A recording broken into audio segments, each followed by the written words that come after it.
গত 16 এপ্রিল মহারাষ্ট্রে 90 বছরের পুরাতন জৈন মন্দির ভাঙা হয়।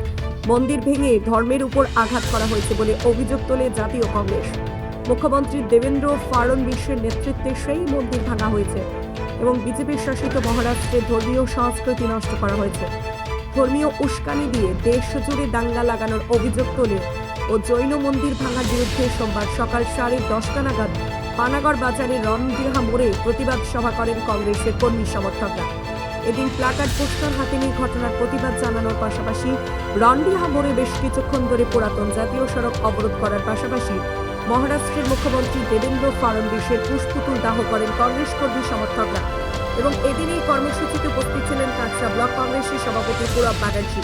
এছাড়াও ছিলেন কংগ্রেস নেতা মোজাম্মেল হক, ধর্মেন্দ্র শর্মা, শফিকুর রহমান, জেলার নেতা দেবাশিস বিশ্বাস সহ অন্যান্যরা। এদিন কংগ্রেসের বিক্ষোভের জেরে বেশ কিছুক্ষণ পুরাতন জাতীয় সড়কে যান চলাচল ব্যাহত হয় এবং খবর পাওয়া মাত্রই কাকসা থানার পুলিশ ঘটনাস্থলে পৌঁছে বিক্ষোভকারীদের হটিয়ে পুরাতন জাতীয় সড়কে যান চলাচল স্বাভাবিক করে।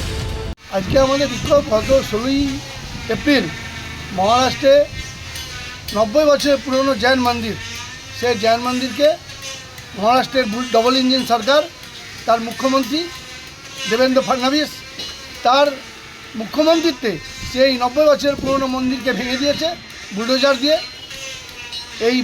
আজকে এই ঘটনা প্রমাণ করছে যে ভারতে কেউ সুরক্ষিত না। এখানে হিন্দু শুধু, মুসলিম, শিখ, ইসাই, খ্রিস্টান, জৈন, বৌদ্ধ প্রত্যেকটা ধর্মের মানুষ আতঙ্কিত।